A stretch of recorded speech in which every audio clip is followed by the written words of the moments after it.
Good morning, everyone. Good evening, good afternoon from anywhere across the world you're joining this session from. This is the first NGO Development Series for the year 2025, and it is hosted as always by the Sterling One Foundation in partnership with the Nigeria Network of NGOs and Giving.ng. And it is an honor to have you all joining. So I say welcome, welcome everyone. My name is Onyidamola Aramide, and I work with the Nigeria Network of NGOs. I see that we have quite a lot of people that have joined already. So let's take a round of introductions from participants. Tell us your name, the name of your organization, and where you're joining from.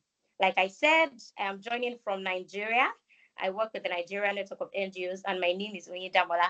Please type in the chat box your name, the name of your organization, and what part of the world you're joining from. We will give you a shout out just to know one another, see where we're joining from, and to just interact briefly. So I am just watching in the chat box, waiting for you all to type your names, the name of your organizations, and where you're joining from across the world. Anybody who wants to break the ice? Anyone? Anyone?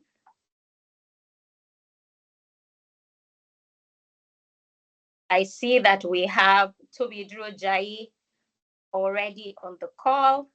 Welcome. Abigail Kikelomo, welcome. Samuel Awubajo, welcome. Abosedi Fagbayi, welcome to this session.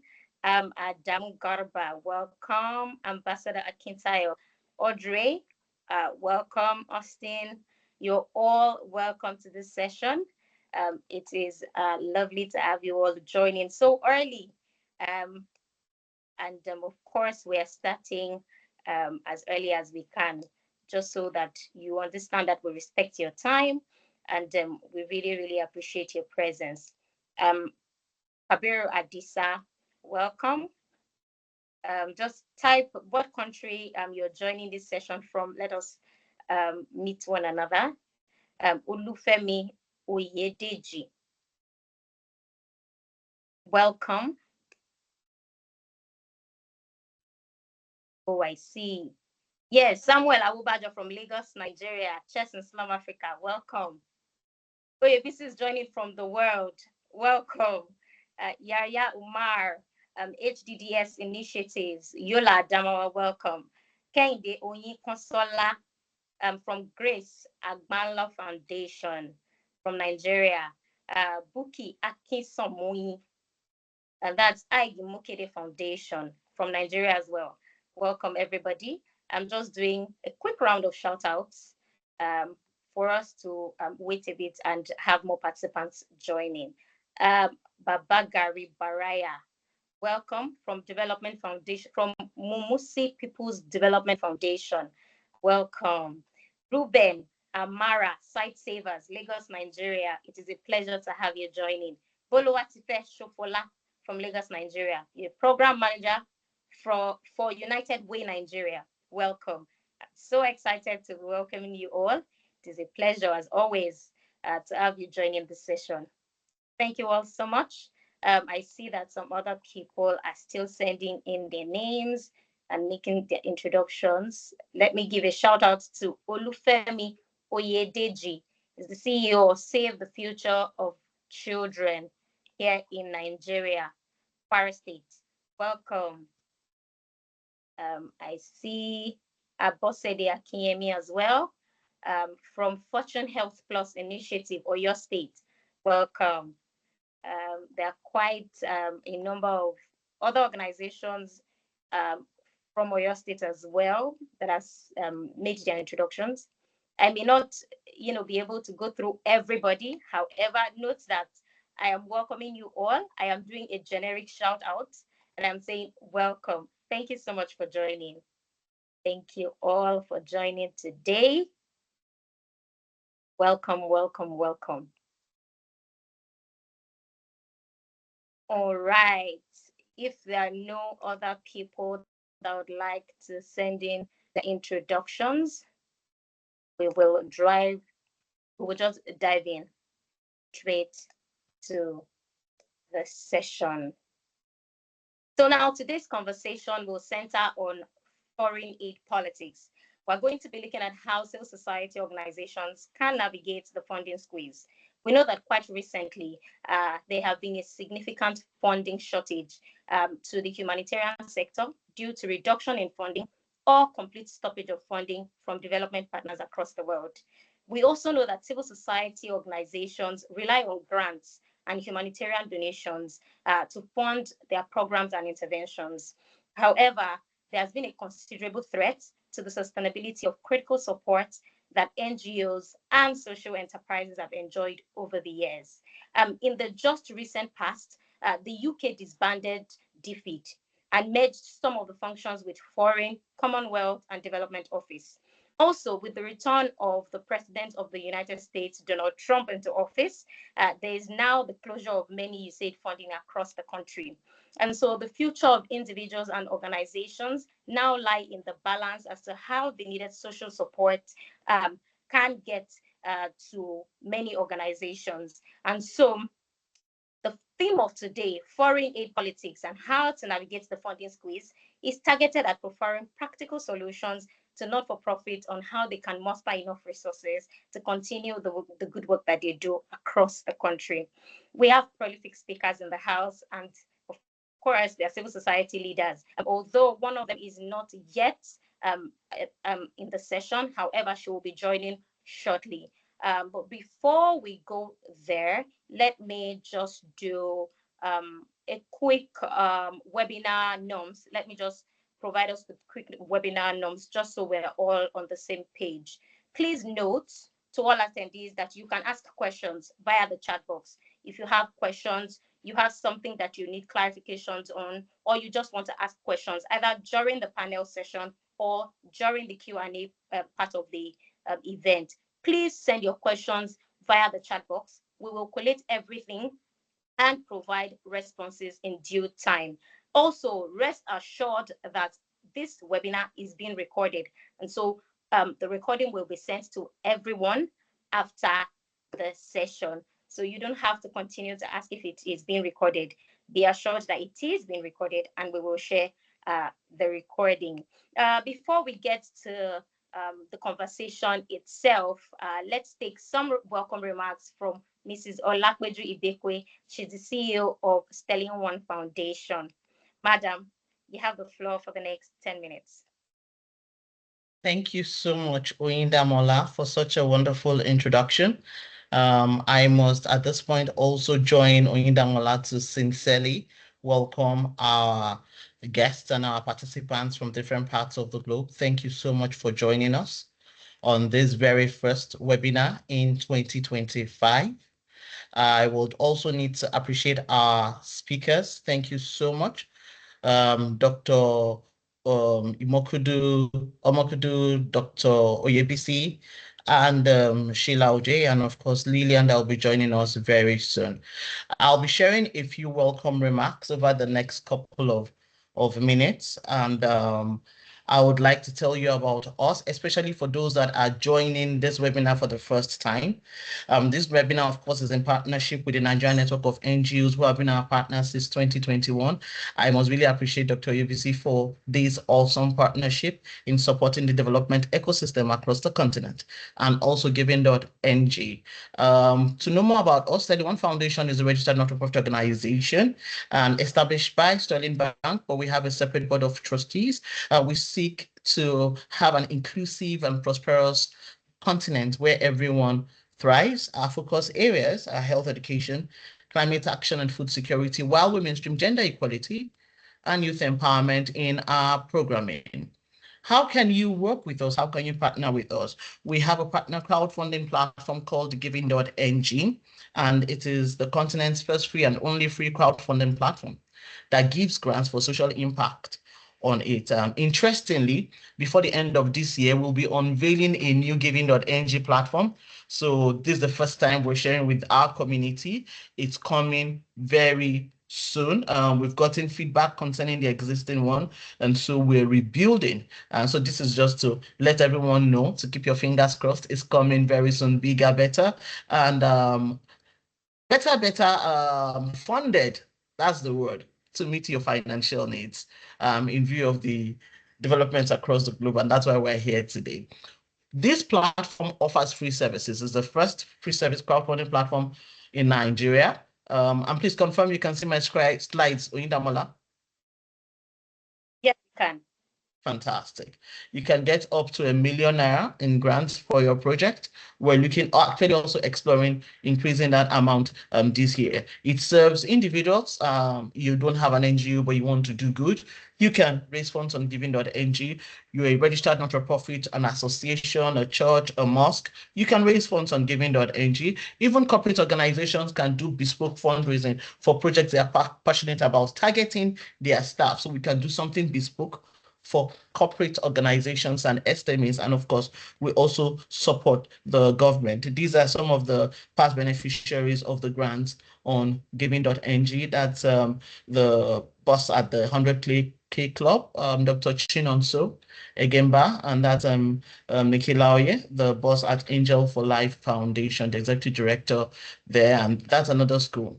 How do you qualify for this grant? If your project is in the health, education, food security, or renewable energy sectors, and you've been able to get up to 50 donors for your project, especially if you're signed up on NNNGO. The goal is for there to be a crowd, actually. We do not want to just give grants without a crowd. It's a crowdfunding platform. And it is extremely important for this to be leveraged, especially with these realities we're going to be discussing today. I'm really looking forward to today's conversation. And beyond this, in partnership with the Nigeria Network of NGOs, we established the continent's first free banking solution for not-for-profit organizations. What does free banking actually mean? I'm sure somebody is asking me. It means that you do not get to pay any charge at all, save regulatory charges. What do I mean by regulatory charges? A payment for search and a payment for SMS. That goes to the telcos and the search goes to the lawyers. But apart from this, every other thing for that bank account is free.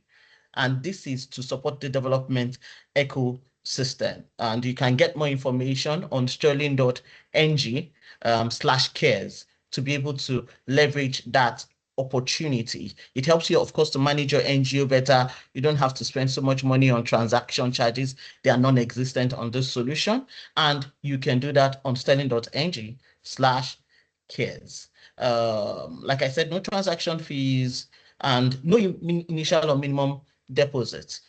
Also, the requirements are there. Also, we support the ecosystem by providing a platform for nonprofits to meet private sector and to meet government for the purpose of accelerating the SDGs. It has grown significantly over the years. We co-convene it with the United Nations in Nigeria. Lagos State government is our partner and they're the host city for this year. We want to invite everyone. It's happening July 10 to 11, 2025. July 9, there will be an investment summit in partnership with the Lagos State government. That's an exclusive event.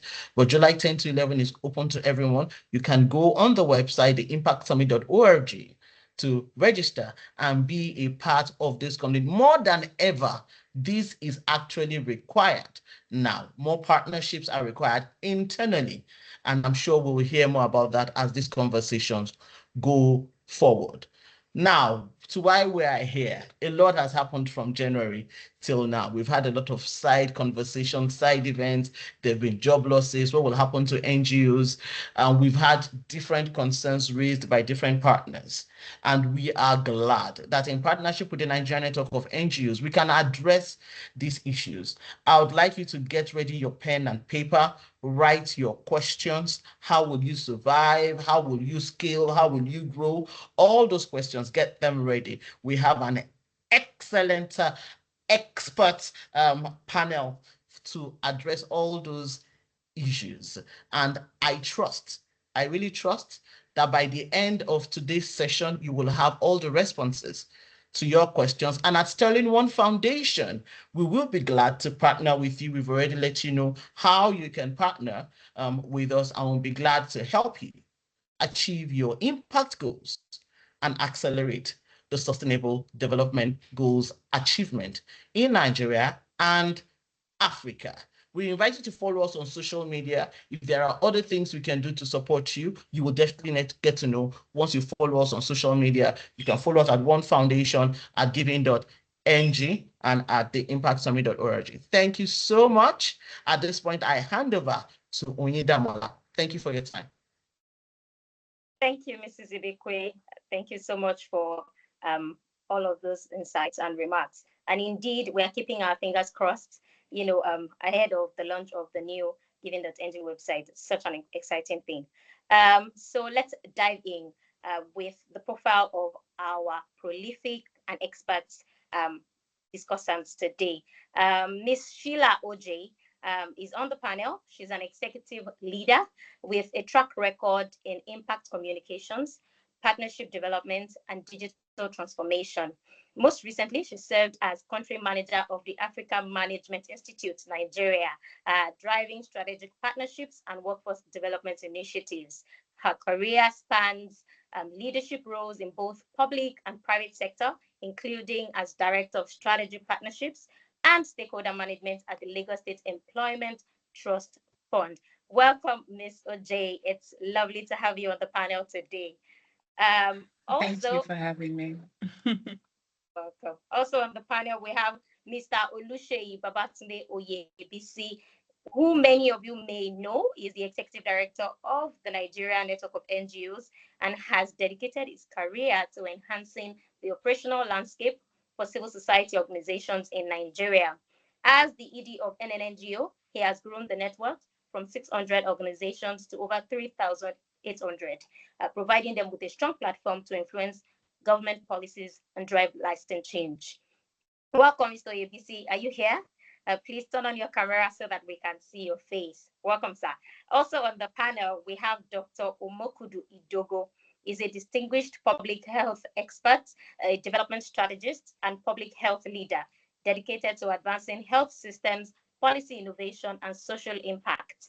With a career spanning over 25 years, he has played a pivotal role in shaping global and local public health policies, driving large-scale health interventions, and fostering strategic partnerships that improve health outcomes. Welcome, Doctor.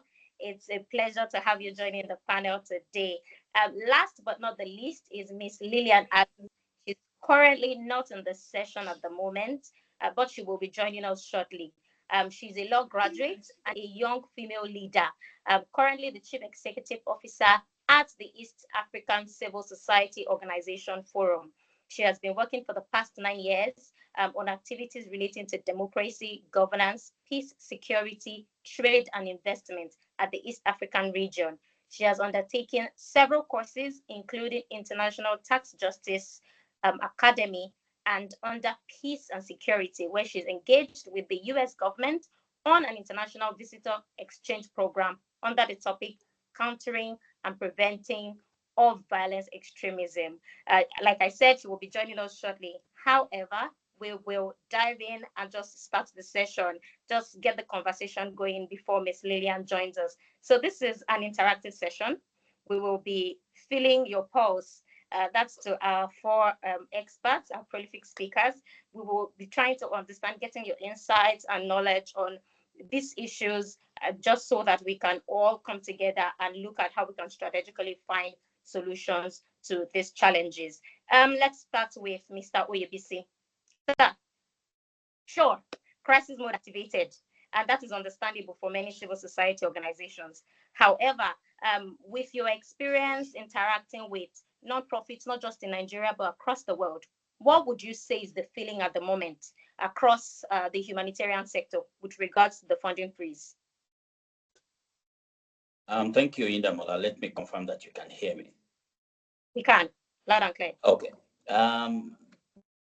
The feelings now is that of fear, is that of a situation where you think you're in a crisis, It's also a situation where, to some extent, if you have been affected directly by the freeze, then you are rethinking your vision and mission. But also globally and within the funding architecture, we've seen this as both a threat and also an opportunity. And I'll tell you why. Because what we call foreign aid today, excuse me, is actually part of official development assistance that governments promised, if I remember very well, 1985 or thereabout. And from the MDGs era to the SDGs era, we've always had this 0.75, 0.7% of gross national income promised by rich countries to be given to poor countries. As a matter of fact, I mean, each time I remember that when the UK government was signing this into law in 2018 or thereabouts, I was invited to the parliament to witness the signing of the UK government making this promise a law. And now the UK government already backslided as well. From 0.7, now we are seeing 0.3%. So globally, the funding architecture, both for aid and also for civil society, is really affected. And we're all in a state of disruption. But with that disruption comes also the opportunity for us to retool everything. So in terms of what exactly is the feelings at this time, there's the feeling of loss of hope. Again, foreign aid, especially the work that we do as civil society around human rights, international development, peace and security, governance, anti-corruption, serves as one of the most predictable sources of funding for these teams. And not to now talk of, the fact that, for malaria, HIV, AIDS, and TB, the support that comes from foreign aid to governments, while we know that it is about less than 1% of national budget, it is significant enough to disrupt, those sectors, and that's what we are saying at this time. Over to you, Indama. Thank you, Mr. Oyebisi. Indeed, you mentioned fear, and Dr. Idogo, like I said, Mr. Oyebisi mentioned fear. Why is there this palpable fear, not just in Nigeria, but across the world, with regards to the USAID funding stoppage on critical programs, even for individuals that are not within the civil society, who may not necessarily understand what's going on? Why should they be scared if they are not already? In your opinion, sir? You're muted, sir. Thanks for that question. And just building on the back of what Oyebisi spoke about, the US government, and the reason why everybody is worried, the US government actually accounts for about 40% of global aid. So it's quite significant. So if you were to remove 40% of 100, that's quite a very significant sort of loss to what is the overall sort of global ODA. But the second reason also is that the US government is a leader in this space. And generally, when they take a decision, that decision goes round. So in the months, and we're talking less than 2 months now, that the US government have taken that position, we are seeing a situation already where at least about 6 other countries have also cut aid. 4 more are projected to cut aid from 2026. And if you put that together, some of the analysis, for example, that DEVEX have done suggests that more than 72% of the global aid architecture may already be cut in. So in some way, it's like what everybody knew as aid is fundamentally being redefined. I think the third reason is also that the US government is one of the few agencies or countries that actually fund quite a wide range of things, from what will be sort of standard human development intervention, so health, education, nutrition, to elements around governance, social, political, human rights. So the breadth of what the US government invests in, there's almost no other donor that actually has that sort of spread. Again, so for certain particular sector, they are even more worried because it means almost the end for them. So these are the sort of foundational 3 reasons. But I think sort of underpinning this, just like Oyebisi talked about, the global sort of framework that holds aid together is actually going to be on the table in just 5 years' time in the SDG conversation at the UN. And that itself is being challenged. So so maybe just summarize, I think we are seeing the end of aid as you know it. And I think that's really the foundational sense of worry that the sector is going through. But I also fully subscribe to what Oyebisi talked about, that in challenges, in VUCA times like this is also where the space for innovation also lies. Back to you. Thank you, Doctor. Of course, that's change. However, unfortunately, we don't always love change. Change is not always the nicest thing for many of us, not just within the nonprofit space, but across different sectors. Ms. OJ, so some of the reasons that have been given for this funding challenges, either the stoppages or the reduction in funding, has been things ranging from realigning funding focuses, accountability issues. Would you consider them tenable? What do you make of that?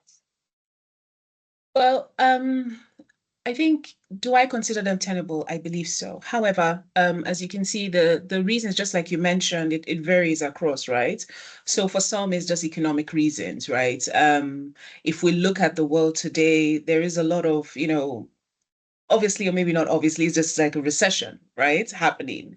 And it's not just Nigeria that we're having this economic crisis. We're having it all over the world. So you see, there is almost like a shift of focus of saying, let's see how we can work internally. You're also seeing a shift in terms of companies saying, or more like countries saying, let's look within. Let's look at our own, like, before we give, quote unquote, before we give outside, let's look at ourselves. And then there is now conversations about repositioning aid. How do you incentivize reforms or results and make sure it's not open-ended? To be honest, it is tenable. At the same time, there could be a lot of arguments against it, right? It just really depends on where you stand. Reason because it's understandable from a domestic politics point of view, from a political point of view. However, in terms of the aid that is given to the vulnerable population across the globe, as well as the aid to other countries that might not have the ability to be able to do this, it's quite harsh. And so we find ourselves in a position where, are we for the politics side of things, or are we more for the vulnerable community and the vulnerable population side of things? And so that's really where, like, I would say personally, that's really where I stand, where I'm like, on one side, I'm like, I get it. On the other side, it's a time for us to stand up as Africans. It's a time for stand up as Nigerians to say we want to take care of our own people and solve our own challenges. But at the same time, it's for instance, USAID does almost $200 million in Nigeria. So with USAID out of the Nigerian in terms of supporting the vulnerable population in Nigeria, it's, where do we start from? Where do we find $200 million, right? Then we also know that, yes, do we turn to the government? What are these other things that we need to do? And it all boils down to us being innovative, just like, Dr. ABC mentioned earlier, just in terms of innovation, how do we go forward from here? So that's just my response to that. Yeah, Ms. OJ, let me lean in a bit to one of the points that you mentioned, politics. And do countries play politics with aid, with humanitarian aid? What kind of politics is this? What are we I wouldn't say I'm an expert when it comes to politics, by the way. So this would be one of those allegedly conversations, because I wouldn't be an expert for politics. But I believe aid is very strategic. I believe that it is used as a way to maintain influence. It is used as a way to sort of promote values. And maybe there are other things which I would not speak on because I am not a political expert, right? So I do believe that because of the amount of aid that has been received from certain countries over the years, it has given them a lot of power over other countries, because there was that thing of, if you don't want to upset this particular country so they don't pull off aid from your country, right? So there is a little bit of it, but again, like I said, I wouldn't want to go into details because I am not a political expert. Yeah. But I do believe that yes, that there has been some sort of influence, but now that that has been taken off the table, I mean, it means that, you know, we're all open to doing things the way we want to do things as a country and as a continent. Yeah. Let's take Mr. Oyebisi's thoughts on that, and then we'll go over to Doctor to kind of get your opinion on that question as well. What politicking is going on here?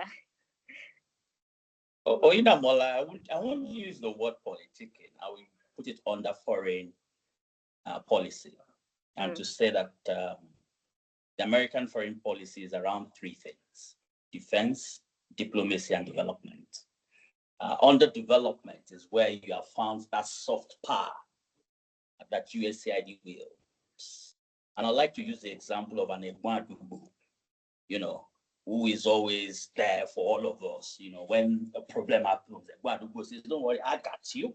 All right. He brings the money, brings the technology, brings the know-how. Okay. And he's been doing this for God knows how many years. Then someday Egwadubu says, how are you guys not doing your own part? I can't be giving you money all the time. Maybe because Egwadubu is broke. All right. And he decides to. But again, when you look at the Egwadubu, you begin, for those that don't speak Yoruba, we're talking about the brothers in the community that is always saving all of us and giving us money. But when you look at, a good brother, for lack of better word, you know. So when you look at the influence that kind of brother would have, you find out that most times you wait for him before you do things. If the brother Dubu is not in town, you guys don't want to do stuff. See it within that context and look at that part. So it's a soft part that, you know, most developed countries have used. Don't forget, developing countries also have that. As Nigeria, we also have our own. We have the technical aid corps that we use to support African, you know, governments. And that's why sometimes when we claim we're the big brother of Africa, it's because, again, we also have that foreign policy agenda. So it's within the foreign policy agenda. Of course, there's the politics of aid, there's the politics of development, and it's important that we frame the conversation with that lens. Over to you. Thank you, Mr. Oyebisi. Of course. Doctor, are you able to quickly give us your insights with regards to that question? Yes, absolutely. Thank you.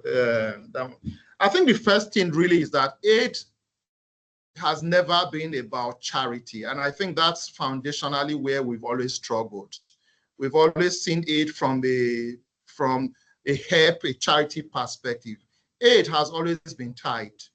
And I think there's been a lot of sort of very deep, insightful study that look at the idea of tied aid and how aid is actually a major driver to sort of foreign interest.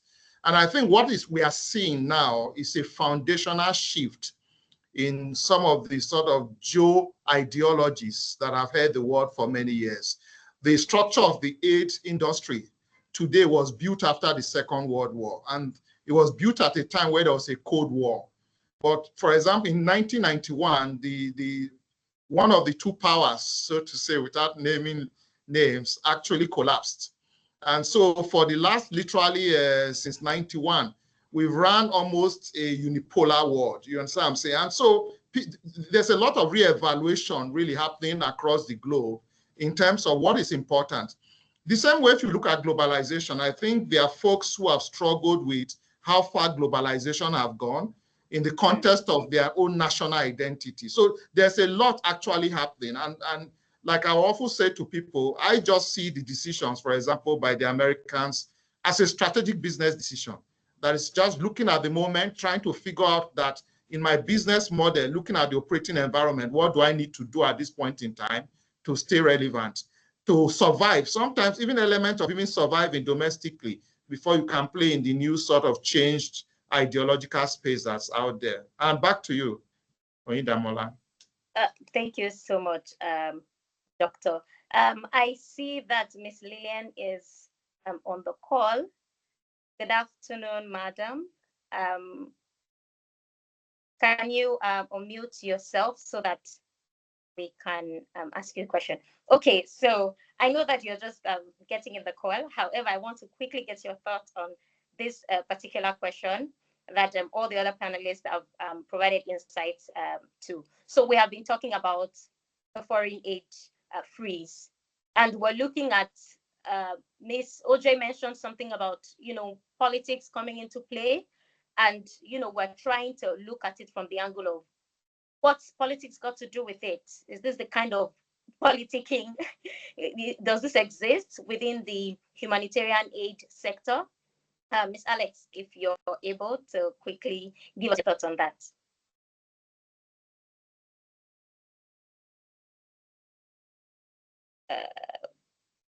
Okay. Perhaps you're still settling down, and so let's just move on into the conversation. Another thing I mentioned, Ms. I noted from your response the other time, Ms. OJ, was that this is now a time for African leaders themselves to wake up and say, in your opinion, how can African leaders now begin to support the work of social organizations working in their specific territories? What can they do? I mean, I think there's a lot that leaders can do. I would say first things first would be to increase local funding. I think for the longest time, we have always had at the back of our minds that the foreign aid was there, right? But now that it's no longer there, it's now something that has to be brought to the forefront. It's now something that has to be given priority. I mean, we've been in situations where most times it would be the foreign organizations that would be the first point of response when we had crisis in our country, or in our continent. But now it's a case where we don't have that anymore. So there has to be that increase of local funding. There has to be that sort of domestic resource mobilization, whether it's through social impact bonds, for instance, whether it's through, I know people would not want to hear this, whether it be through taxation. But these are the kind of things that we have to look at, right? There's also the importance of maybe creating enabling laws for philanthropy and local giving. So you have a lot of this other developed worlds where if you do give to, say, NGOs, you get things like tax rebates and you're able to claim, certain things from tax. So maybe we need to have more of that in the African countries. Just saying, how do we create more enabling laws that encourages people to give? Because at this time, more than ever, we need to give, right? And then there has to be some sort of incentivization around that giving. In addition to that, I think finally, just putting Dr. Idogo said about a business decision, just putting on my business hat here, I would say it's all things like providing more matching grants for like social enterprises and NGOs to be able to do impact work, right? And I know that we need to not see this as a form of charity, even for governments. We need to see it as it is a necessity. It is, you're doing this for the stability of your country. And for African leaders coming together, it's for the stability of the continent. And so those are the just off the top of my head, I think those are the three that I would say: just increasing local funding, creating laws that actually encourages individuals and corporates to give, incentivizing them for those actions, and then just sort of like providing more grants, especially matching grants that supports the success and sustainability of our local NGOs and social enterprises. Thank you so much, Ms. OJ. Let me quickly crave your indulgence and ask to please turn off my camera for just a few minutes. It's affecting my connection, and I just want to make sure that it's stable enough to continue. Mr. ABC, I saw you nodding, and I'm thinking, okay, you agree 100%, right? Anything to add?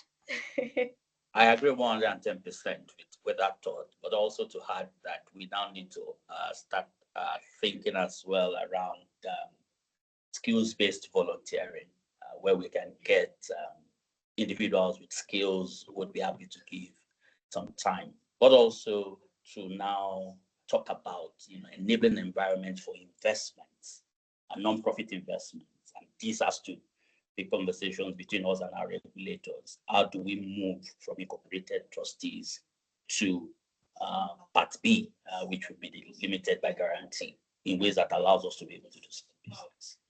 The other bit, again, eloquently put by Dr. J, incentivizing giving, enabling environment for philanthropy, and also bringing this back to maybe a regulation or a standard on cost saving, so that as organizations we can have conversations on the true cost of running a non-profit and who gives to that. Plus then bringing this again to the conversation on aid. We still need this level of aid. And I'll tell you why. Anti-corruption today, human rights today, peace and security, and governance all require funding that is neutral technically, for lack of better. You won't expect a Nigerian government to provide funding for to a civil society organization to hold it accountable. It will be a misnomer. So you still need this predictable funding. So we won't forget the funding architecture, because philanthropy, as it were, they like funding things that are convenient for them, and it's fine. Health, education, they necessarily will not put money in the type of work that some organization in the field of governance is doing. So we still need to continue to talk about the reform of the aid architecture. However, we need to expand the base. I've also said that lotteries are also another avenue, and we have lottery laws in Nigeria that allows you, for those whose conscience would allow them to attract this set of the kind of resources. We need to look at our lottery laws and see how we can glean some resources from there. But I totally agree with what Dr. J said, 110%. Thank you, Mr. ABC. Doctor, so I'm thinking, of course, there will be issues of job losses. I'm sure that many non-profit humanitarian aid workers are trembling, thinking about their jobs. Already, many, you said, employees in America have either lost their jobs or are at the brink of that. And so I'm thinking, what can be quickly done in the immediate to stop that from happening in the eventuality that it does start happening in Nigeria? What do you think can be quickly done? Yeah, thanks, Damola.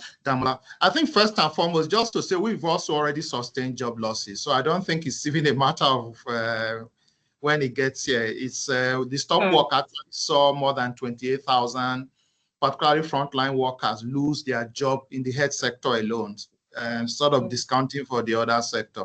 So it's here already. I think there are a number of things clearly that's ongoing. There is some attempt at solidarity within the sector. So for some NGOs, if maybe you have two donors and clearly USAID is one of them, they pull out, you could approach your other donor and see whether they are willing for you to expand what we call sort of core cost support to a few critical colleagues who the organization just needs to retain. That has been tried, and I think that has made some success. We've seen some of the other sort of funders being willing to say, you know what, on the short term, and I think that's the key word, it's actually a very short-term approach. Over the next 6 months, in the confusion, they will support some wages of the organization more broadly. So that's one thing that has happened. I think the other thing that's sort of going on now is really looking at a bit of some retraining, reskilling, retooling of a range of workers to be able to function in a slightly different space and a different reality. Again, different organizations are approaching that differently. So this at the organizational level is what's happening. At the governmental level, government can do a bit more. I'm aware, for example, in the Nigerian context, one of the things we had to do was to quickly try and get a list of personnel that were impacted at frontline, particularly that's service delivery frontline. We provided that to the government, and I know the government did talk about the fact they were going to look at stepping in and responding to some extent. But again, that's more of an intent at this moment. But governments do have some opportunity to actually step in, make some investment, absorb some of those frontline workers, use those as an opportunity to strengthen service delivery, particularly around the human development side. So education, health, nutrition, agriculture. So there's a bit of space there for governments to do that. But I think sort of medium term, the conversation now really needs to shift towards the purpose of the organization. I think as charity leader, charity sector leaders, a big reflection is to say what's really our purpose and to try and recast that purpose in the practical reality of the moment. We've done business in a certain way. It has served us well. It has served our communities well. It has served our country well. But as it changes, we need to now rethink our purpose. We need to look at the evidence, the science behind actually the purpose we've defined, what needs to be done, and then sort of figure out what that long-term view. And I think that would then sort of help organization to figure out whether, just like what my colleague ABC was saying, whether you are migrating to a social enterprise, whether actually you need to evaluate whether your purpose has in some way been achieved to a reasonable extent. And so maybe you need to rethink completely shutting down and looking at other things to do. But that conversation needs to happen. And I think it's a hard conversation. But I find that taking both a short, a medium, a long-term sort of mindset is really the way to go in this very difficult time. If a focus on purpose, the evidence of what you're doing and not just doing. Let me give you a very practical example. For example, internally, we have to look at our business model and say, okay, if you look at what we do, how much of it is front-facing, so very service delivery facing? How much of it is enabler? So you are looking at trainings and the things behind. By the way, my organization work more in the health sector, the health humanitarian and the well-being sector. So those conversations, we are now saying, what can we face over to government? Can we actually, because again, our eyes are still on the purpose. We exist for communities. That's primarily why we exist. Even if we don't have the resource directed at us, are there things we can, new strategic partnerships we can build with governments now to say, okay, government, you can do some of the training. You have in-service programs. You have pre-service programs. What can we do? The learnings we have, how do we fold them back? So those are some of the very sort of creative innovations that we're pursuing at the moment. But of course, as an organization, we've also evolved a lot into the social enterprise sector. Hello, looking at good day. this position. Hello, good day. Yeah, how you doing? Over. Hello, can you hear me? Gideon, we can hear you. Hello. So back to you. Please go ahead. Oh, okay. Thank you so much, Doctor. My apologies for that. I believe Gideon is trying to connect Miss Alex. Gideon, please respond if you'd like to say something or you'd like us to take note of something. Okay, while we're waiting for Gideon to... Okay. Please just go on, please. Just go. I was trying to reach out to Lillian. Thank you. All right. All right. Thank you so much. Thank you, Doctor. Miss OJ.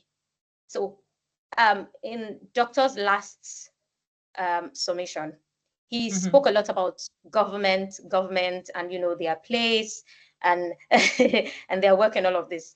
Again, one of the important things that one of the, I don't want to mention names now, that one of the United States top officials mentioned was that if non-profit organizations cannot function without government aid or government assistance, then they shouldn't be called non-governmental, right? And I'm thinking, so what's our response to that? Why are we calling on government if we are indeed non-governmental?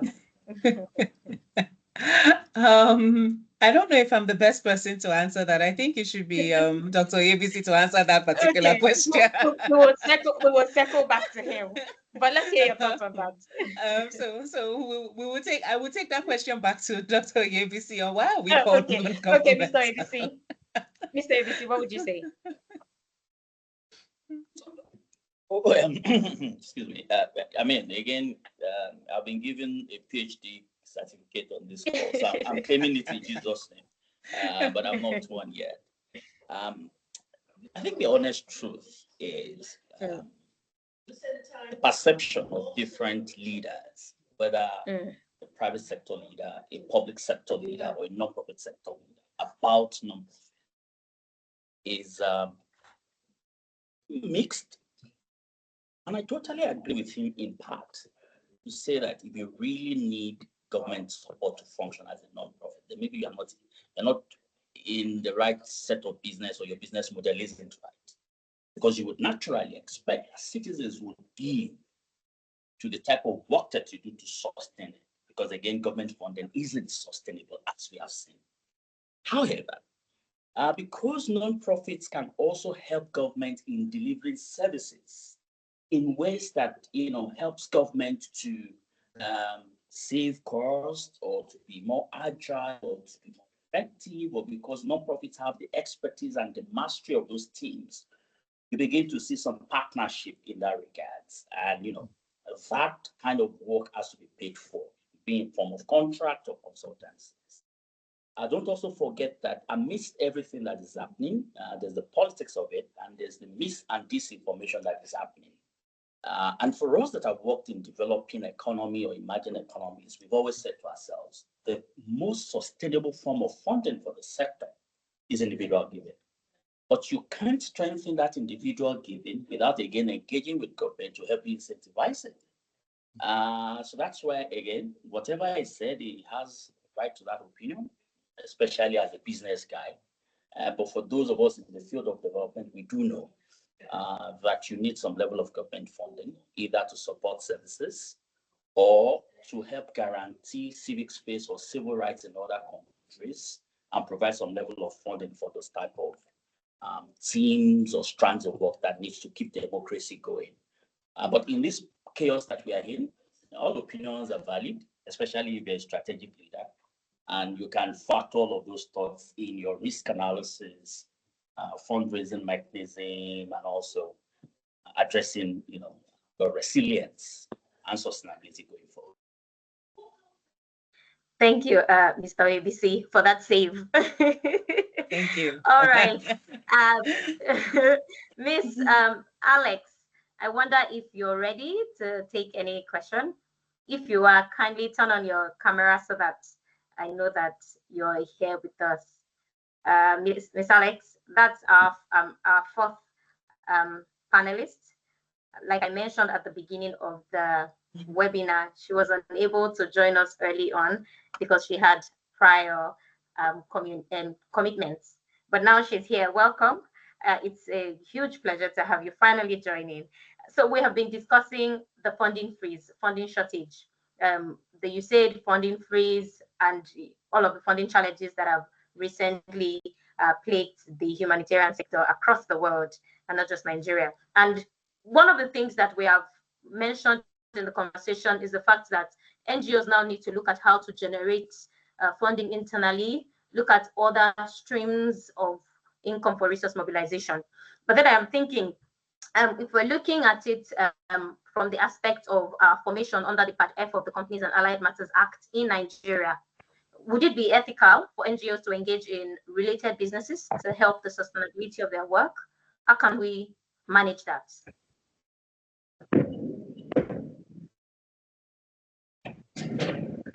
Alex, can you hear me? Thank you. Thank you very much. And I will begin by first apologizing for my delayed joining. As I'm already informed, I was finalizing another meeting. I'm sorry for the clash of schedules. I was really sure by the time your meeting was beginning, I would have been done. Again, the African time. We all go with the apologies accepted. Yeah, so I had to run away, and it's a meeting that we are hosting as an organization, and I was the one facilitating, so it was a bit hard for me to run out, but nevertheless, I'm glad that I've joined you. And again, I thank the abled speakers who have already spoken before me. I have to recognize their contribution already. I believe have spoken to a number of issues that can actually help in answering some of the questions you've raised. And with that being said, I'll just begin by introducing myself, and probably as I introduce myself, I'll have highlighted one of the maybe opportunities that civil societies we can maybe embark on when you speak on how we address the funding squeeze as civil society. So as already introduced, my name is Lillian Alex. I am the Chief Executive Officer at the East African Civil Society Organizations Forum.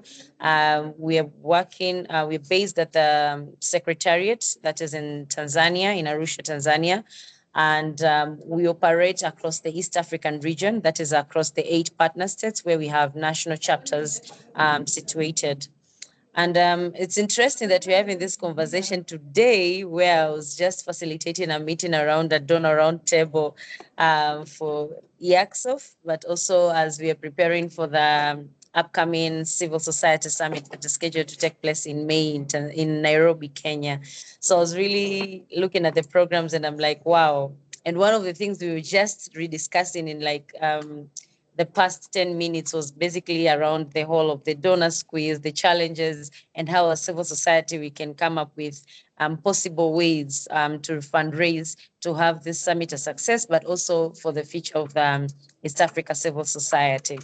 So then I will not take up much time into introducing myself. I'll dive into the questions and also try to answer the question that has just been posed to me. So again, as I said, we are a network organization that brings together civil society from across the East Africa region. I think in your context, you would be similar to the WACSOF, that is the West Africa Civil Society. And the mandate, that's what I'm trying to say, the similarity. And then in East Africa, one of our initiative or one of our core mandates as an organization is that since we're a membership organization, I mean, we're basically a network. So we operate through members, and our members also have a mandate to contribute to a national contribution, or I would say annual subscription fee that supports the activities that take place in the Secretariat, but also regionally, that is across the partner states. So that being said, I would say initially that is one of the activities or initiative for civil society to fundraise in East Africa region. And that is also a contribution that goes directly to the organization to help the organization sustainability. And this has also been taken up where members are required to pay so as to remain members of the organization. And it's not a large amount, it's $100 per year, where members from the different partner states contribute to that. And in return, that the membership fee also helps in sustainability of the Secretariat, but also to execute a number of activities across the region. I have to be honest, that has not been a very active practice. Again, as you all know, and we've been discussing, the donor squeeze has been significant with the civil society, also within partner states. So I'll have to be very honest that has also been a challenge. The practice has not been active as we had anticipated. But nevertheless, if that was actually the practice, then that would have been a very, I would say, strong method of supporting, or I could say fundraising for the civil society in East Africa. So I just wanted to highlight that being one of the options for fundraising. But then again, now going back to the current trends of the shutdown of donor funds, or I'd say decrease of the donor funds. And right now I know it's becoming more visible when you speak of the USA, the UK, that is DFID, cut of funds. But let's also visit the years back where we were faced also with COVID. That is from 2019 to 20, I'd say from 2020 to 2022. To be honest, those 3 years were one of the hardest years for civil society because most of the activities had ceased.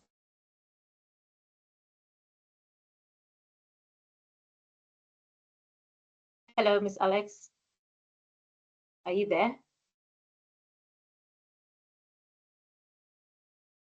Hello, Gideon, can you please confirm if this is from my end or from Miss Alex's? Yeah, I think it's from your end. Thank you. Oh, okay. Oh, that's sad. Okay. While she may be trying to work on her connection, let's dive in. One of the things she mentioned was for membership-based organizations on forums like, say, the Nigeria Network of NGOs could be maybe leaning into membership dues or subscriptions, I believe, and that's key. However, from research, Okay, Dr. ABC, we know that there's such a thing as local philanthropy, right? There's, I don't want to say that it is a field that hasn't really been. Hello, can you hear me? I want to be sure. Okay, so it looks like Mr. ABC. Okay. Hello, okay. Indamal. Yes, please. Oh, great. Okay, are you able to respond to this question, sir? Or should we sorry, go to repeat Dr. the question again? Just okay, so repeat the question again.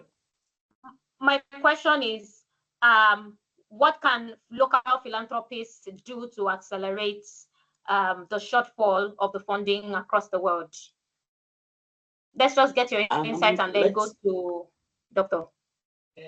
Yeah, let's be honest. Local philanthropy cannot mobilize enough resources as needed when you look at the level or the amount of money that comes from foreign aid, especially the likes of USAID. And many of them have also come back to us to say, hey, okay, we can't block this gap. However, we could create an enabling environment for them to be able to think of other ways of giving, maybe giving large gifts like the wife of Bezos just did, or also, forgotten what they call this when you will, your properties to an endowment. An endowment. Yeah, okay, or something like that. Yeah. So we need to start thinking of other ways that philanthropists can give in ways that supports the work that we do as non-profit organizations. We should also not forget that philanthropists give to a cause that they believe in. So how do we also cultivate them to continue to give to other causes? Dr. Idogo, can you respond to this? What do you think local philanthropists can, begin to do to be able to pick up the slack, as it were?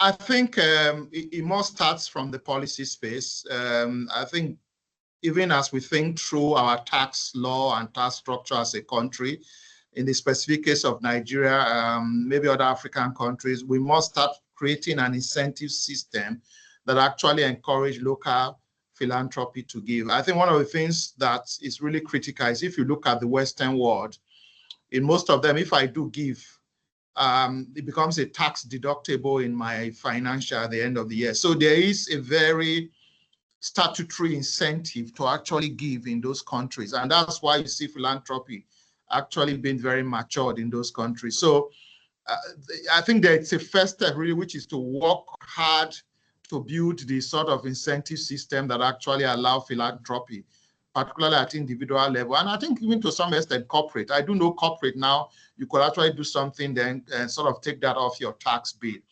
But at the individual level, there's very little sort of incentive at that. So that's really one. But I think it's also important, and I do like the point that my colleague Oyebisi made, that let's not, for any reason, ever sort of think that we could get philanthropy that will plug the sort of huge gap that has been created by this changing, what I see as a total global aid realignment, as I like to call it. I think it will serve the purpose of helping organizations, if you can tap into it, to actually manage a transitional process that then sees you, again, keeping your eye on your purpose towards how you can continue to deliver that purpose. I'm aware that I know up to 4 or 5 organizations in Nigeria that have actually tried individual giving in Nigeria. It's been a very interesting experience. Some of the studies, for example, they've shown is that the typical Nigerian, we are givers by design. We are giving in our faith spaces. We are giving in our local communities. We are giving in our PTA. So by very design of the average Nigerian, we are perpetually giving. I'm sure for most of us here, you get a call literally every day.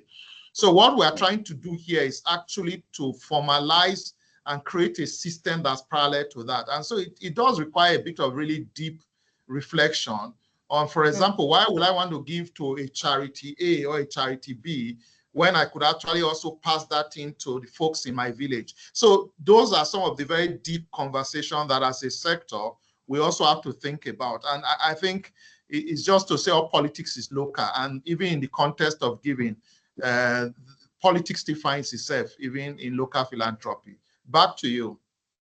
Thank you, Dr. Ms. Oj. I see you smiling and nodding, and so I want to get your thoughts. Well, yes, I was agreeing with Dr. Idoho. Yes, Nigerians actually do give. However, it's almost like there is a chain in terms of how we give. There's first our family, then there is the community, extended families.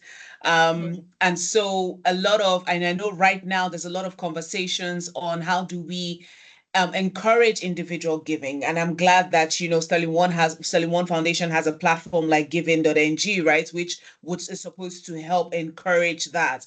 I think there is a lot of conversation that will continue to happen. I think now is the time that NGOs will not necessarily compete, but have to show how they stand out, because now it's unlike before where it was only for profit organizations that had to invest in marketing per se. It's now time for NGOs to now start looking at how do we stand out, how do we position ourselves to be able to win individuals as well to give to our different initiatives and our different projects. I think also to add to that, we have a very strong diaspora community as well. And so it's also important to say, how do we get those in diaspora who want to do something back home, but do not know how to? How do we also encourage them? We are in 2025, so digital platforms are the way forward. So what digital platforms can we use? Again, Giving.ng, for instance, what are the things that we can put in place to ensure that we're getting more people?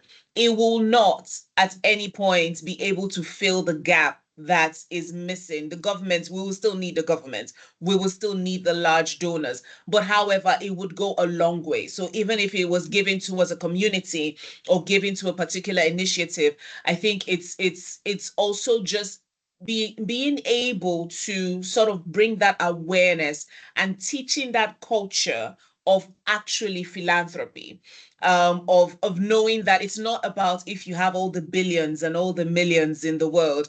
It's just the little things and how you can donate as little as, 100 naira, 1,000 naira, and things like that. We now have to now look at inward to say, how do we now communicate that to individuals? How do we have people who are employees being able to say, I give a percentage of, my pay towards a particular cause, not necessarily just a particular organization. And so that's just why I was nodding when Dr. Ido was talking. Yes.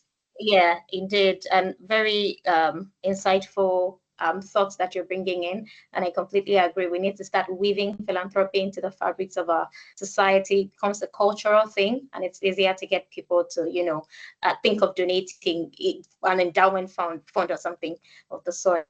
Thank you so much, Ms. Oj. Miss Alex, I wonder if you're back. If you are, I'd like to get your thoughts on this.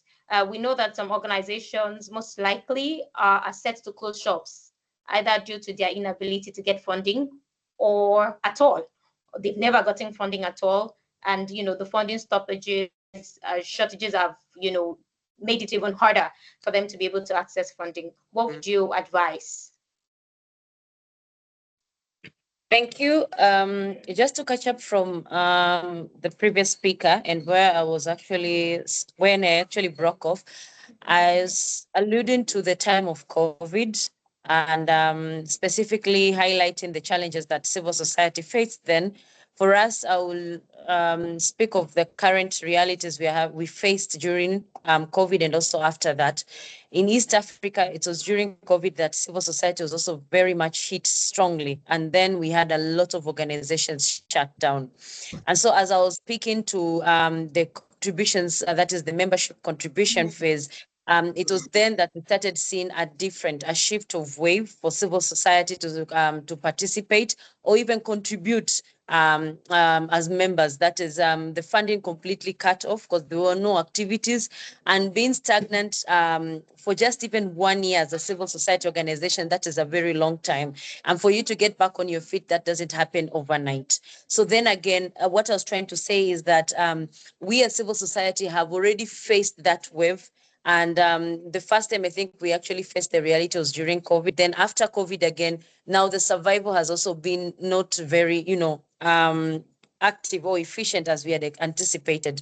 And now comes in again the second wave where we are now dealing with donor scarcity. But also let's not forget also post-COVID, we had a direction, how can I say it? A shift of direction. That is donor funding started moving towards a different direction where we had donors supporting or development partners supporting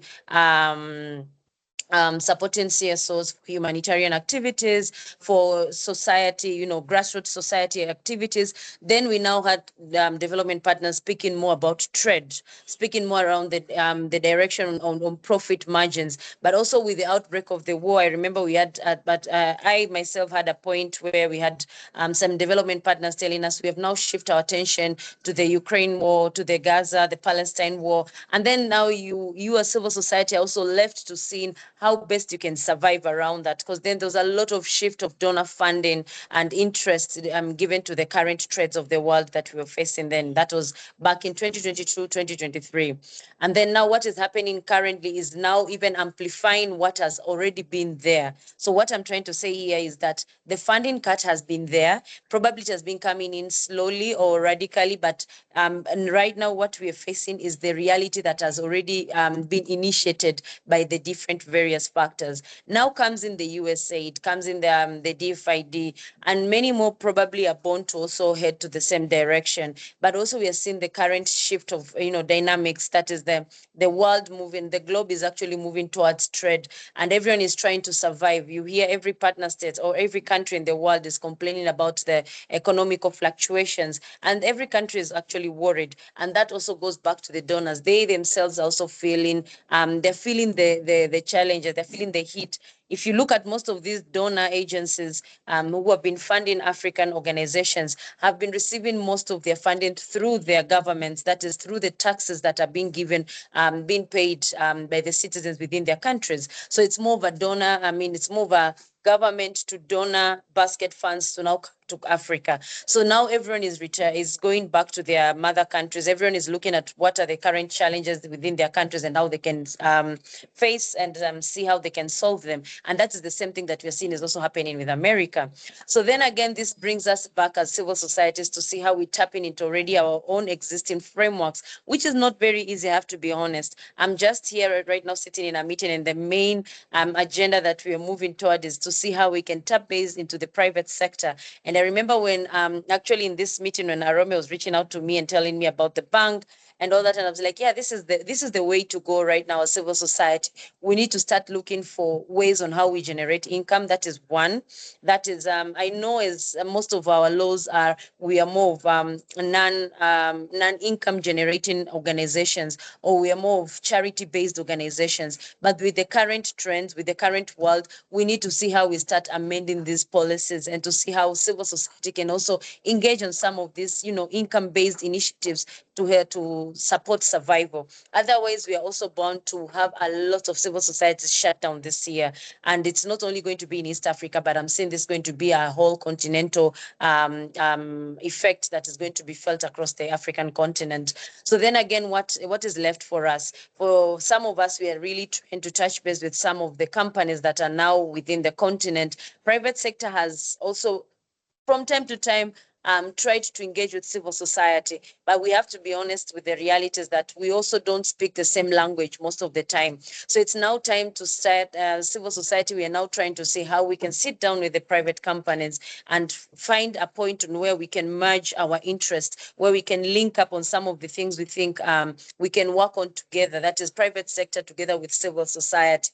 It's not something that I would say is going to be easy overnight, but for me, I would give that as a recommendation. So my two recommendations to try and see how we address this funding squeeze that civil society has been faced with right now is, one, try and go back to the drawing board and amend our policies that are there. We cannot continue to exist as as charity organizations or just waiting for donor funding. It's high time to try and see how we start generate our own incomes to run our own community initiatives. And secondly, how are we touching base with whatever frameworks that are within our partner states? That is, what is there from the private sector? sector. There was a point where civil society had also spoken on how we touch base on government contributions. But then again, that is a tricky one given the nature of our governance systems in Africa. So then again, we need to also go back to the drawing table and see who are the best allies we can work with to see how we can tap into some of their incomes that can also support the good work or the community work that civil society is embarking in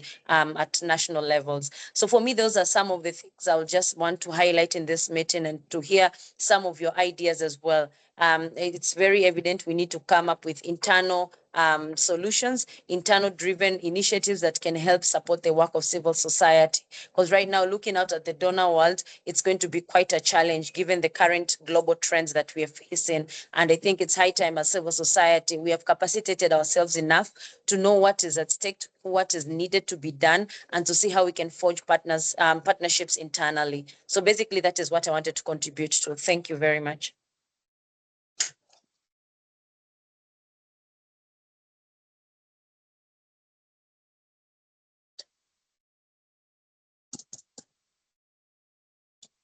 Hello, I hope I was audible.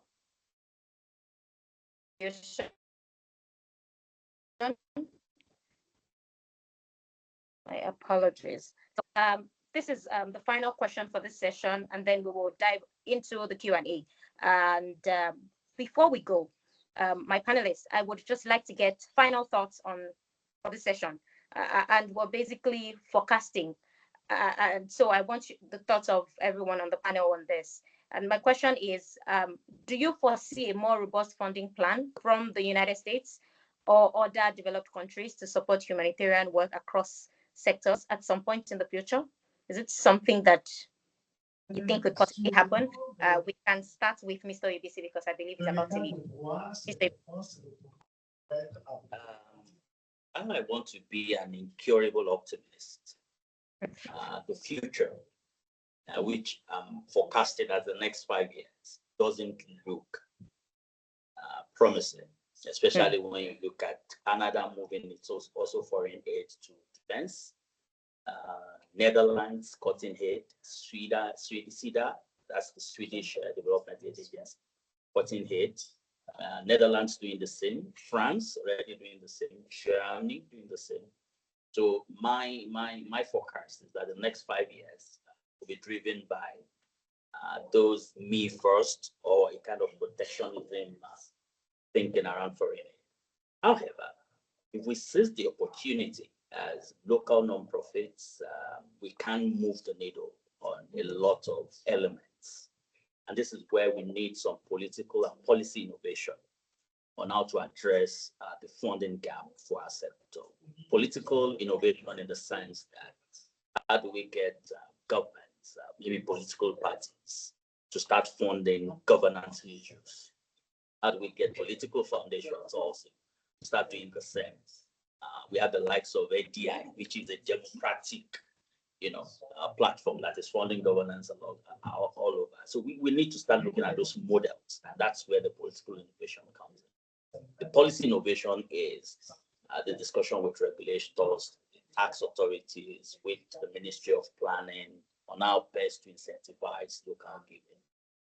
But again, I want to be optimistic because optimism would be our guiding light as a nonprofit in the next 4 years. But it's to also say that if you need to close shops, like my brother was saying, please close shops after doing a review of whether you need to still stay in business or not, because you can't continue. These 4 years will be, 4 or 5 years will be tough. But this to say, let me also mention that the non-profit sector in Nigeria is resilient because not all NGOs in Nigeria receive donor funding. All right. But we need to now pay attention to the type of funding that they receive, funding from families like Dr. J said, family, from friends, from the public, from corporates. How do we grow that in ways that ensures that the sector continues to be resilient, especially small nonprofits who are closer to the beneficiaries? We are able to fund them and that they are able to continue to support government in the delivery of development to the common man. Over to you. Ms. Oj, do you foresee anything bigger, robust from the US? I don't know. I wouldn't say possibly. I think when it comes to foreign policy and foreign aid, it really just also it's also has to do with the direction of the leaders at the time. So maybe the chances that would happen. But what I do know is that it's not going to be business as usual. It means that aid will the future of foreign aid will change. The future of aid in general will change. I do foresee us moving towards something that is more numbers driven, results driven. I do foresee the private sector playing a larger role in terms of supporting through their different CSR initiatives as well. I also foresee that, and just like what Dr. ABC said, in terms of NGOs, local NGOs being quite resilient, I do see a lot more coming in that regard of building our capacity and supporting one another to be able to meet these goals. At the end of the day, what we want to do is to impact lives and to meet these goals. And we are going to get to that point where we will start collaborating with one another to be able to achieve those goals. And also just in terms of mobilizing our resources to ensure that we have a common goal. So will there be a robust plan? Maybe, maybe not. We don't know. But I think that's heavily dependent on leaders. But this is a time for every one of us in this sector to become more innovative in solving our own challenges. Indeed. Thank you so much. That was insightful indeed. Miss Alex, let's have your thoughts and then we'll wrap up with Dr. Idogo's thoughts on this. Miss Alex? Yes, thank you. My comments are not far from the previous speaker. I totally agree with Madam Sheila. Most probably, yes, we might be receiving funding in the future, but as she said, it's basically going to come with a result-oriented requirement. What I'm seeing right now is a lot of restructuring and putting in place systems and mechanisms that probably work for the betterment of the requirements of the donor world. So basically what I'm seeing is, yes, there might be availability of funding in the future, but we have to be ready to new regulations. That is a new era of how things are used to be done. It's not going to be business as usual. We might have a very new discussion with the donor world, that is the US. Even with the USAID cuts, I know even some of these projects are just being held up for the time being, and probably will be reopened once the review process is done. And so I clearly see a new regulation coming into place, and probably even completely new systems with different people coming into place on how they will want to regulate the distribution of funding across the continent. So let's be ready for change. But meanwhile, let's also embark on internal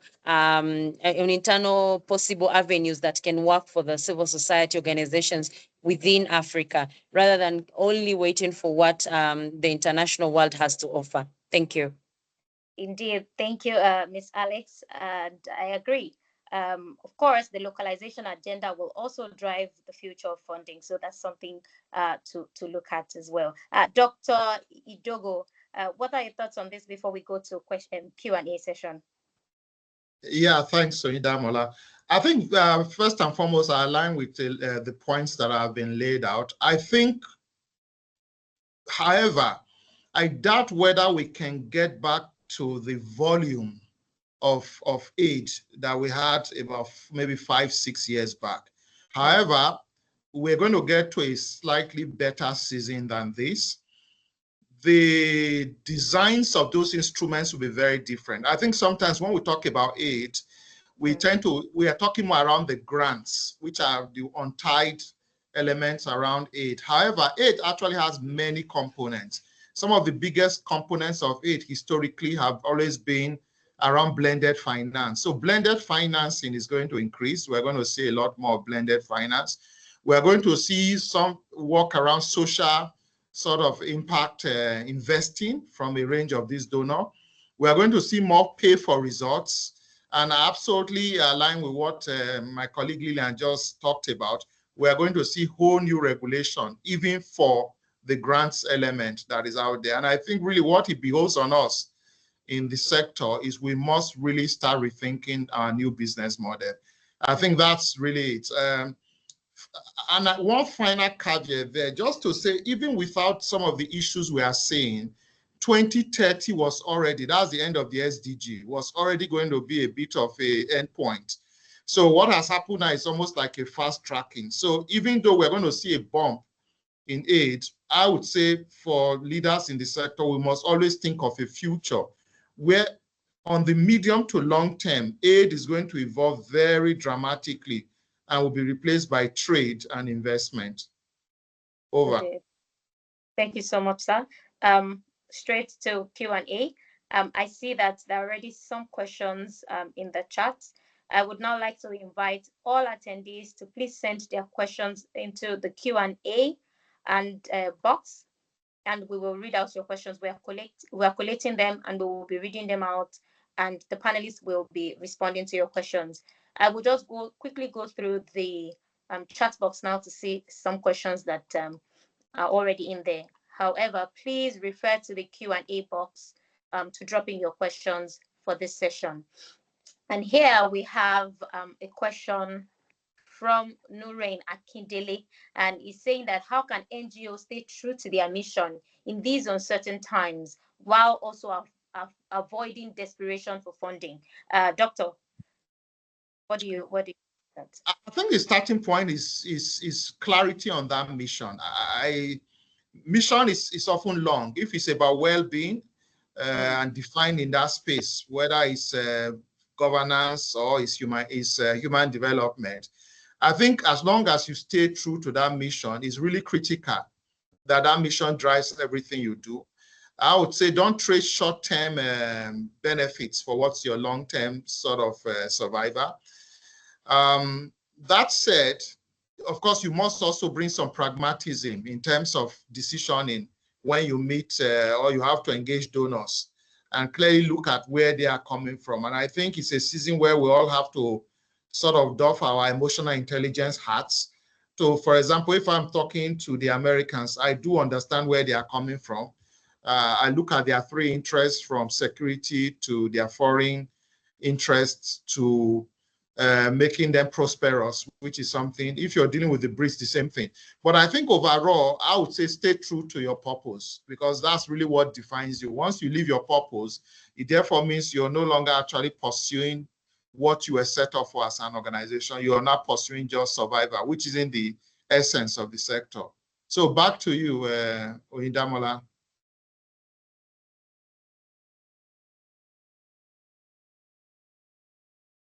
Oh, I think Oyindamola might have gotten off, yes. Might have gotten and disconnected. I don't know if there's any other of the Sterling One team. Yeah, okay. So I think she just dropped off. So we'll just continue. So there's a foundation just launched a social enterprise cooperative. It's okay to give 40% of the enterprise profit to the foundation, social impact funds, while retaining 30% for the cooperative members. Then she went on to say 20% back to the cooperative for its operation and 10% for social co-benefit where business operates. Would you consider this a fair model? So Nemi is asking to know about our social enterprise plan. I can come in there. I think it's really important you define your purpose. You also define your statutory setup. So if you are set up as an NGO, that's an incorporated trustee, you need to then figure out what is allowable within the reins of the law, because depending on, for example, what that cooperative is trading, what business the cooperative is doing, and what you are pouring back that 30% into. It has to be seen as going in, because if it goes out, the taxman may then deem the fact that like you're taking out benefits. And in that context, if you're an IT incorporated trustee, they may actually say you are tax liable. But more importantly, again, in sort of sometimes cobbling these things together, it's important to reflect, if I'm in your cooperative, what is my long-term incentive to them be in that cooperative over a long term if the buck comes out? So it depends on the details. So for example, if you are maybe owned, if the cooperative owns the NGO, then that's a different thing. And of course, they would then determine what you're funding that resource with. But absolutely, I think there are different models. There's the cooperative you model, there's business model, you actually own something there. There are models around a complete spin-off from the company. So there are multiple ways in which you could look at that. My final, maybe a point to reflect is, for example, would the cooperative be seen as a subsidiary of your NGO, or is the cooperative different? If the cooperative is different, then there's a way you can treat that monies they are giving you so that you'll be on the safe side from a tax perspective. But back to you, or if any of my colleague wants to maybe come in here.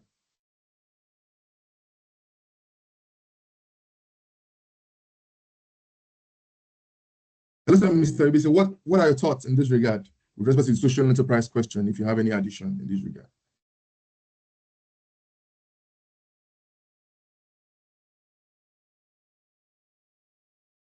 Hello? Okay. Okay, maybe Sheila also want to respond. Yes, also. So there's a question also here. It says, Mr. Ibisi mentioned, so the question here says, a lot of Nigerians, particularly the diaspora community, oftentimes give this misplaced understanding that being a philanthropist is having an NGO. The culture of supporting a cause is different from the culture of being a cause. How can we sensitize more people to support causes rather than setting up so many charity? That is a one-off engagement. How can we sensitize more people to support causes rather than setting up so many charity? That is a one-off engagement. So I don't know if yeah. So that's the question from also from Nemi. I think my colleague Ojay responded to that very well, but maybe I can hand that over to her. It's something about how we market ourselves, but I hand over to you, Sheila. I think that's a very good question. I think it's important that we are able to, it's a mindset thing, right? For the longest time, we've seen giving as charity, so giving to the needy. It's a short-term, emotional, and in a way, sometimes pity-driven, right? I remember one time I wrote an article on how impact communications is not meant to dehumanize people, but a lot of times that comes from the angle of you want to connect with them emotionally to give.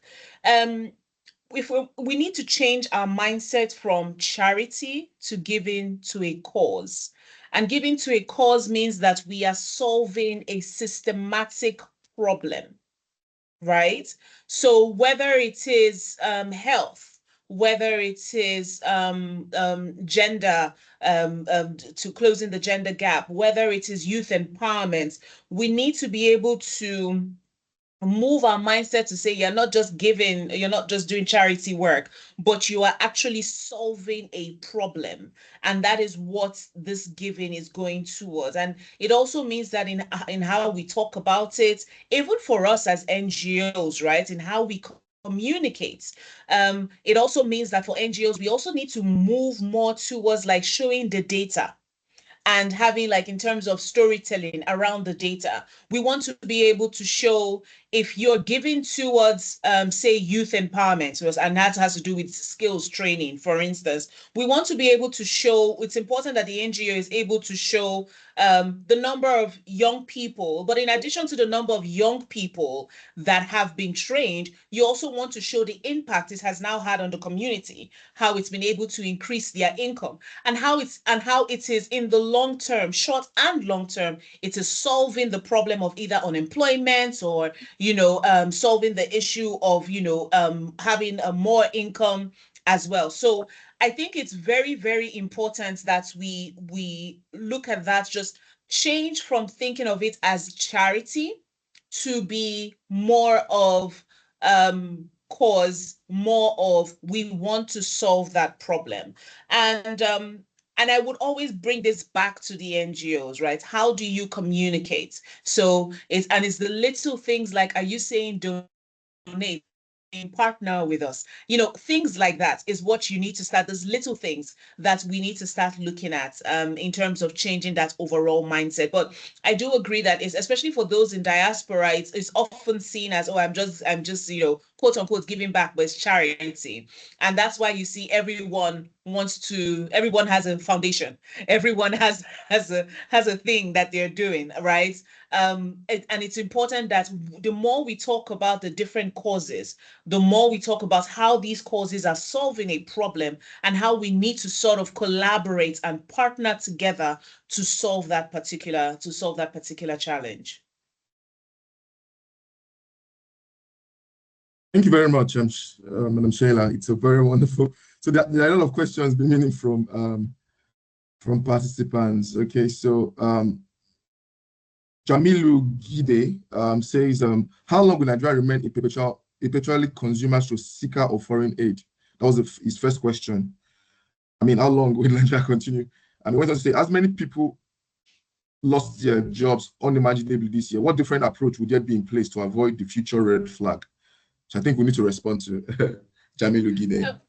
I mean, I think I can start with that, and then I'm sure Dr. Idoho can continue with that. I think that's why we're having this conversation today. Very honestly, it is now a conversation of what can we do, and everything we've discussed today is really just saying what is the way forward, right? Besides Nigeria, just in terms of a lot of the NGOs, right? What is the way forward? The NGOs and the social enterprises. What is the way forward for us? We cannot put a timeline to this, but what we know is that with everything that has happened in the last 2 months, that has sort of it has shook the whole sector, and it's not just Africa as a continent. We're talking about the whole world. There are a lot of people that have lost their jobs in America, in the UK. A lot has changed. Lives have changed. It has now called for every one of us to look within and see how we can solve that challenge. This is a challenge that we now have. We have a funding challenge, and I believe that Nigerians, as well as Africans, would rise up to that challenge and in their own ways solve the issue that we have at hand.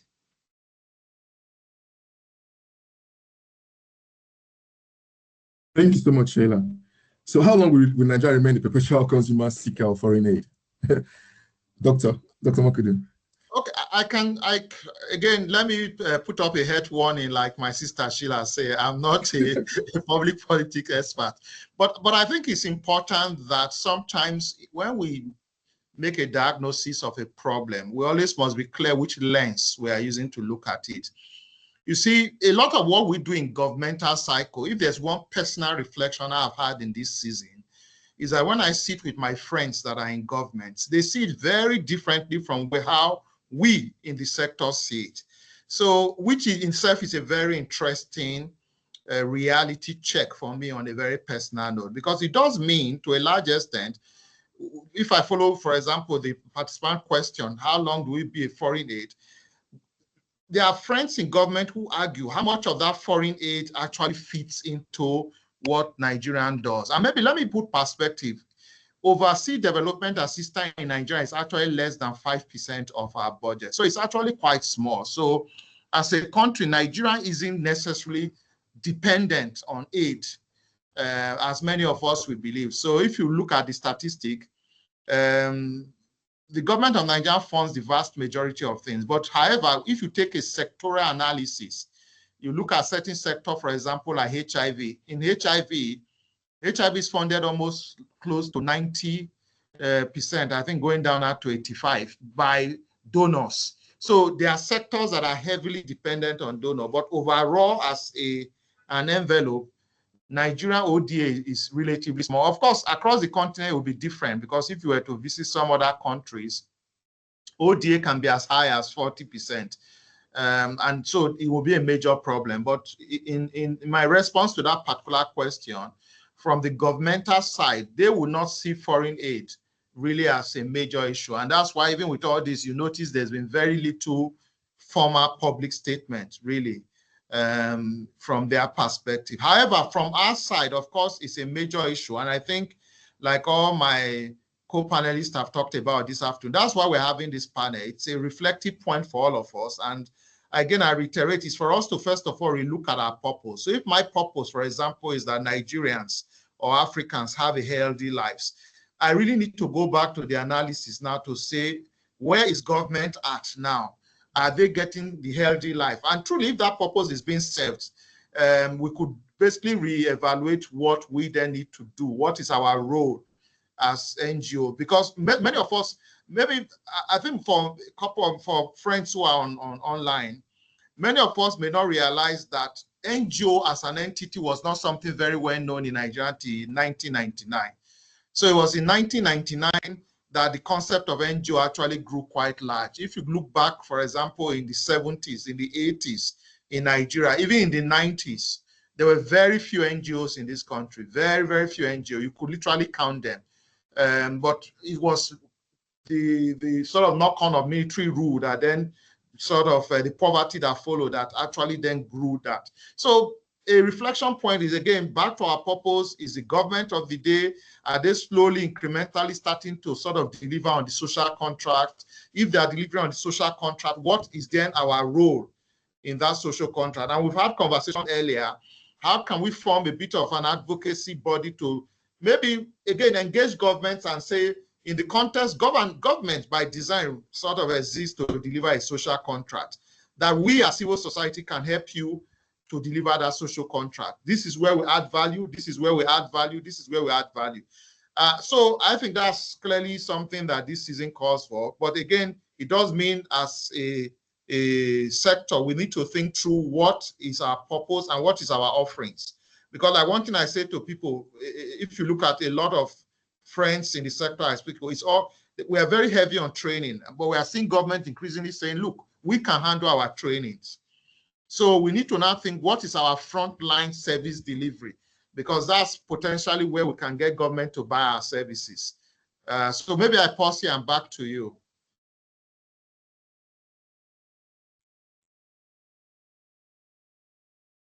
You can go ahead, please.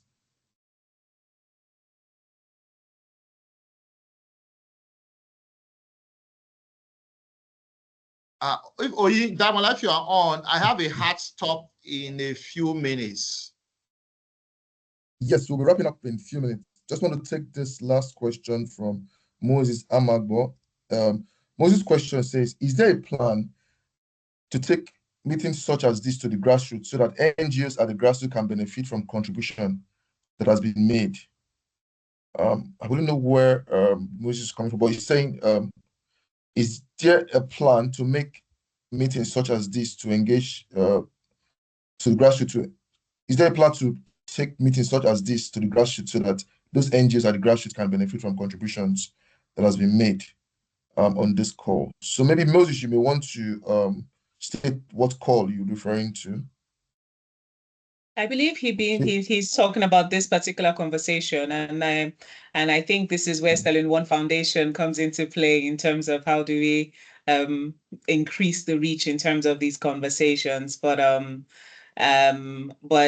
don't know if there was a plan, but I just want to say, yes, I do agree with you, Moses. It's important that we have more NGOs, also the local, the grassroots NGOs as well, also part of this in terms of how do they move forward with regards to funding. And I think just also changing that mindset of charity towards a cause.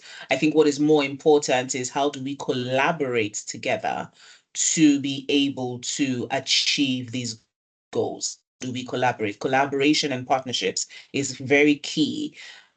So instead of doing things individually, if we can come together, we can actually do a lot more in terms of addressing different challenges in the country and in the continent. Thank you very much, Shayla, for this wonderful thoughts, and Dr. Omokudu, and also Miss Lillian. Just a quick wrap. Truly, the foreign aid politics appears to be real, which is real, truly. But then I want to say that the conversation continues, and I think it will be apt for organizations to see how they can become creative, to see how funding can come across board for their sustenance. But maybe just for 30 seconds, even as we do a quick wrap up, Doctor, and I think this also Ila and Lillian as well. Because of the funding crisis, should all organizations, I mean, those organizations are at the brink of leaving the scene, what can they do to ensure that they don't leave the scene at this critical time? Your thoughts on this for 30 seconds. Thanks. I think the starting point is, I am a strong believer that organizations survive from its internal strategy and the ability to be nimble, even in very difficult times. The operating environment will always change. It's how the organization, its leadership team is able to sit down, figure out what is happening at the moment, and then sort of find a way forward. So my advice to all of us here is go back to your purpose, rethink your operating model, redesign it if it's needed. Some of us have taken salary cuts. Some of us have combined roles. Some of us have figured out that even without funding, because we believe so strongly in our purpose, we can still deliver our purpose. It means we just find a very smart way to deliver our purpose. We remove the ones that we can remove, and the ones that we can do, we do. But somehow it would be a shame if we allow the external environment, what has changed in our operating environment, to become the death nail on the coffin. I think this is a season that should actually inspire very deep thinking in our heads. It's something that should make us ask a very foundational question. Why did I join this sector in the first place? If I joined this sector in the very first place because I really want to make a difference, I want to get medicines, I want to get education, I want to improve agriculture here, I really think we can literally, frankly, I say to my team, we can all volunteer. As long as we find a way to just get transport to go there, or this day we volunteer. But the thought of saying we go extinct at this time is something I want to encourage all of us. Let's just put it on our thinking hats. There are ways, there are means, there are mechanisms to actually survive a very complex, volatile, and uncertain season such as this. And somehow, out of those struggles, we are going to evolve some really beautiful new operating models that will see us sustain for the long term. Thank you, and back to you. My sincerest apologies. Connections just pushed me out, and then I'm back in. Okay, Miss OJ, final thoughts? Final thoughts. I think I would just say, in addition to what Dr. Idungo said in terms of just now more than ever we need to be resilient, I would say it's important that we partner. I am an advocate for collaboration. It is important that we collaborate. Let us also look at this as in just looking at the organizations to say, what are your strengths as an organization? So if say you have a bigger organization that doesn't have the grassroots reach that you have, how do you support in terms of the grassroots reach? Let's be able to pool our strengths and work together to achieve the goals that we are meant to achieve. This is not the time for us to be quote unquote competing with each other and be going in different directions. I think it is time for us to actually come together and say, identify organizations that have the same cause as you and see how you can collaborate with them to be able to achieve those goals. And so that would just be my final thoughts on this. Thank you so much, Miss OJ. Miss Alex, your final thoughts, and then Mr. Oyebisi, quickly. Thank you. Thank you. Speaking from after the strong speakers have spoken, it's so hard to have any final thoughts, but I'm not going to speak. I mean, my comments is not very far from what they've just said. I totally agree with Ms. OJ and the professor before. My point is just we need to go back to the drawing board as civil society and get to be more innovative. I don't know how this is going to happen, but we are good at navigating. That is one thing. Being in an advocacy, a policy advocacy organization for the past 9 years now, we have had situations where you're advocating for something and you don't get it, and you go round and round and round until you find a way, an entry point on how you can engage, probably a policy maker or anyone you're trying to engage. So what I'm trying to say is that I think as civil society, we need to go back to the drawing board, try and find innovative ways on how we can now fundraise. That is what also Madam has just said, that partnership is also important. We have to put that into account and see how we are going to form strong partnerships that are also going to enable us achieve our agendas. But yeah, there is need to also relook our whole framework and see how we are approaching this better so that we can ensure survival. Otherwise, yeah, we'll have to go through all the measures that have already been mentioned, that is the salary cuts, staff decrease and things like that. But then also we have to move away from now big offices to small offices because of rent. All that has to be put into account as immediate measures. But then again, we'll need to go back to the drawing board, look at our policies, see how we can rewrite them to enable us at least to have fundraising initiatives along that, but also going back to the drawing board to also see how we can forge more broader partnerships. That is to see how we can bring in more support. Maybe it can even be reaching in some countries, maybe you can have a relationship with your national governments. I don't know how that one is going to work. It has been quite tricky in the past years, but then again, it's high time to go back to the drawing board to see how that can work for us. So I thank you and I submit, and if you allow me, can I step out? Yes, please. Thank you so much. It's been a pleasure to have you. Please, you can. Mr. OABC unfortunately has dropped off. It looks like his connection could not take more than it has already given. However, I would like to say a very, very big thank you to all the panelists. You have done justice to the conversation, and we really do appreciate all your insights and the knowledge that you have shared with us. I ask all attendees to kindly fill the evaluation form that has been shared in the chat. Please click on the link and fill the form. It helps us to retool for subsequent webinars. My sincerest apologies to all participants that we cannot take all of your questions. Our time is far, far spent. However, I am so glad that we were able to, talk about this and bring some of our concerns to the fore. Now we will be deploying the session survey, and I will just ask that you give us a few minutes to quickly do that, and then we will wrap up for the day. While we're doing that, Mrs. Ibekwe, do you have any last words before we close while we are setting up for the session survey?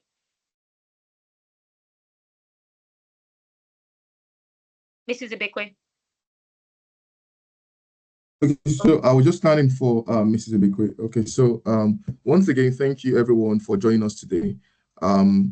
Yes, we've learned and gleaned from everything that has been said from our panelists, and we do appreciate our panelists for this very thoughtful session. Of course, the conversation continues, and we understand that we're living in trying times. But what we just want to know, let's stay resilient, let's stay focused, and let us ensure that we continue with our development work. And at the end of the day, we'll all be glad we did. Definitely, other funding opportunities will definitely come, and it's just for us to see how we can be creative to see how we can get good funding. So once again, thank you everyone for joining us for this session. Thank you, Gideon. So let's deploy the session survey, and then we will close as soon as that is done. To everyone, thank you for being a part of this session. Again, the panelists, we are very, very, very, very grateful. Thank you so much. A link has been shared in the chat box now. And so kindly click on that link and help us fill the survey. It helps us retool our plans and our strategies for subsequent webinars. And many of you would agree with me that these specific issues have only just exposed the fragility in the humanitarian sector. And then we need to, like our panelists have said, go back to the drawing board and find ways of strategically coming up with how to make things better and sustain our organizations and our sector. Thank you all again so much for being a part of the session. It has been a pleasure to be anchoring this session and to have all of you here participating so interactively. Please do enjoy the rest of your day and have a fruitful rest of the week ahead.